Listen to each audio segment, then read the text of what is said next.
Oke, Assalamualaikum warahmatullahi wabarakatuh. Kabar baik untuk kita semua. Selanjutnya kita bakal bahas mengenai hukum perkawinan adat, yang itu masih bagian dari hukum kekeluargaan, dimana kemarin kita sudah bahas mengenai subjek hukum dalam hukum adat yang sedikit berbeda dengan hukum perdata.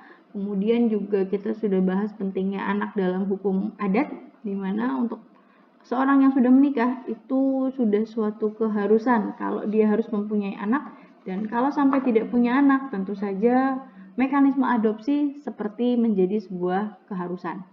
Sekarang kita masuk ke hukum perkawinan. Hukum perkawinan adat di sini mulai dari maknanya dikatakan perkawinan adalah merupakan persekutuan hukum. Dan ingat, perkawinan di sini tentu saja akan berbeda dengan perkawinan dalam hukum perdata kita, baik itu di BW ataupun Undang-Undang Nomor 1 Tahun 74, dimana kalau dalam perkawinan di Undang-Undang Nomor 1 Tahun 74 itu ikatan lahir batin antara laki-laki dan perempuan. Bahkan kalau dalam KUH Perdata itu hanya berupa persekutuan, berupa ikatan keperdataan saja. Namun di sini perbedaannya dalam hukum adat, dia dikatakan perkawinan sebagai persekutuan hukum, sarana untuk melangsungkan hidup kelompoknya secara tertib, teratur, dan sekaligus sarana yang dapat melahirkan generasi baru yang berfungsi untuk meneruskan garis hidup kelompoknya. Kemudian memelihara hubungan kekerabatan yang rukun dan damai, kehormatan keluarga yang ada diatur dalam tata tertib adat. Serta yang berikutnya, ritusnya selalu bersifat religio magis. Ya, ini masih terkait dengan materi sebelumnya ketika kita bahas mengenai karakteristik dari hukum adat. Dalam hukum adat, kemarin kita sudah lihat kalau karakteristiknya saya harap Anda masih ingat, mulai dari religio magis, kemudian demokratis, spontan, konkret, dan komunal. Nah, ini semua di setiap materi hukum adat akan selalu ada. Di sini Anda bisa lihat komunal, demokratis sangat terlihat di sini, yaitu ya yang namanya perkawinan itu bukan antara dua orang saja, tapi perkawinan itu artinya untuk seluruh anggota kelompok atau anggota klan. Dan yang pasti ritusnya selalu bersifat religio magis.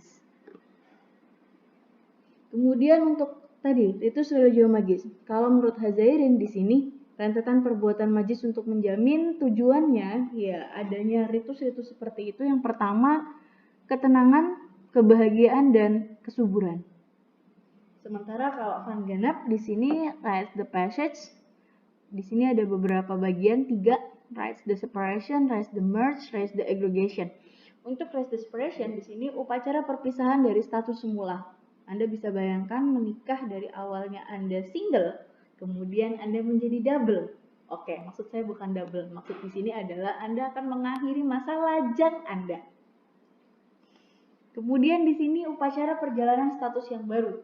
So, dari yang Anda single, lajang, kemudian harus membentuk suatu keluarga yang baru, itu merupakan perjalanan yang berbeda yang harus Anda lewati sehingga harus ada ritusnya.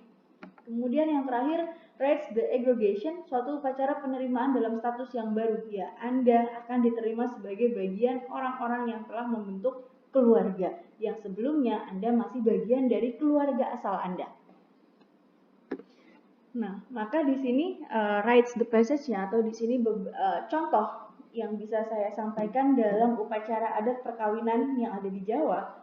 Dalam melaksanakan perkawinan, itu tidak cukup hanya seperti halnya kita lihat dalam undang-undang kita, Undang-Undang 174, itu kan cukup hanya memenuhi unsur perkawinan atau rukun perkawinan. Masih ingat rukun perkawinan apa aja?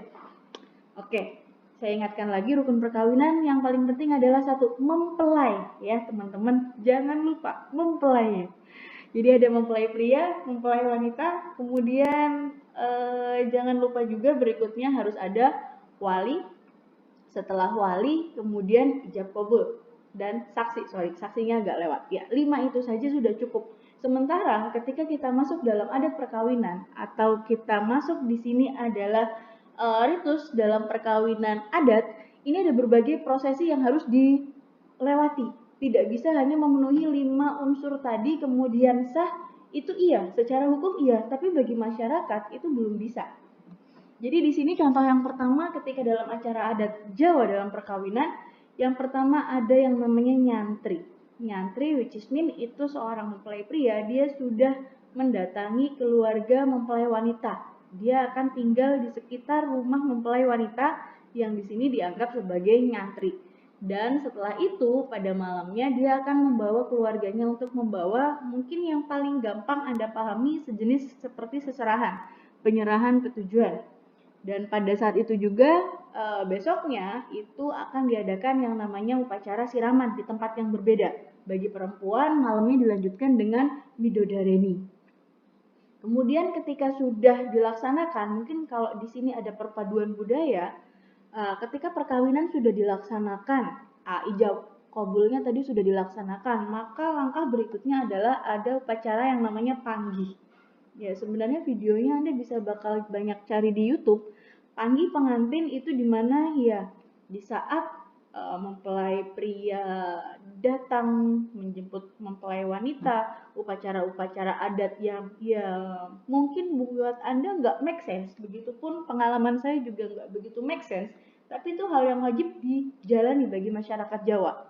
Mulai dari datang lempar-lemparan suruh, kemudian setelah itu ada upacara kayak menginjak telur, kemudian membersihkan kaki, dan seterusnya. Dan proses itu akan terus berlangsung sampai kemudian sampai ke acara nimbang. Nimbang itu seorang ayah dari perempuan, wali nikah lah ya, kalau kita kaitkan dengan hukum Islam, dia harus memangku kedua mempelai, baik pria dan wanita. Dan di situ ya meskipun ini nggak make sense lagi karena ini kaitannya dengan religio magis, si ayah harus menyatakan kalau antara mempelai pria dan mempelai wanita itu punya berat badan yang sama.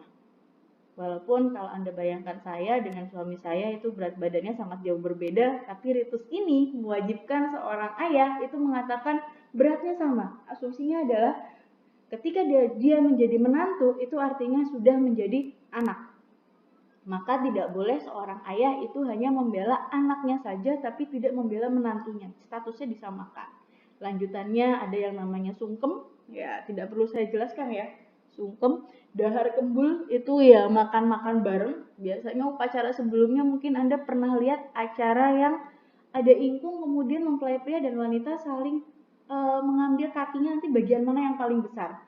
Nah, kemudian acara berikutnya adalah kirap. Kirap itu ya diarak ya, cuman ya sekarang sudah jarang, tapi di beberapa daerah masih saya temui itu pengantin yang sempat dia keliling kampung. Nah, kemudian acara berikutnya kalau sudah selesai di mempelai wanita, kemudian dia akan ke ngunduh manten, yaitu dari keluarga pria yang akan memperkenalkan keluarga wanita. Kurang lebih itu contoh yang bakal Anda sering temui, karena saya rasa wajah-wajah Anda di sini wajah-wajah Jawa.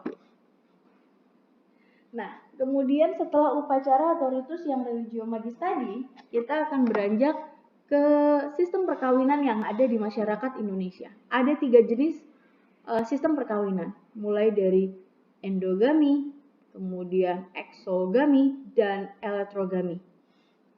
Endogami, sistem perkawinan seorang laki-laki harus mencari calon istri dalam lingkungan kerabatnya, masih satu suku, klan, dan familia. Di sini contohnya di Tanah Toraja serta masyarakat kasta di Bali yang waktu itu saya sudah pernah bahas. Jadi sebaiknya kastanya itu harus sama. Jadi kalau dari kasta Satria ya dia harus mencari pasangan dari kasta Sastria juga, ya Sudra maupun Waisya begitupun. Dan kalaupun terpaksa beda kasta, kalau kemarin kita bahas sedikit, ya yang masih agak bisa diterima ketika laki-laki tetap kastanya lebih tinggi. Kemudian berikutnya kita masuk ke eksogam. Kalau di sini seorang laki-laki justru tidak boleh mengawini perempuan yang masih satu marga dan harus mencari dari luar marganya. Di sini contohnya untuk Tapanuli Selatan, Minangkabau, Sumatera Selatan, dan Lampung. Kemudian yang terakhir adalah elektrogami. Elektrogami di sini ya yang paling banyak ya dalam hukum Islam dikenal dengan ya sistem perkawinan yang dia kaitannya dengan nasab dan musyawarah. Jadi bisa dengan siapa saja, artinya tidak endogam dan eksogam selagi tidak diharamkan atau tidak ada keterkaitan nasab maupun musyawarah masalah ya semenda, hubungan semenda atau hubungan perkawinan.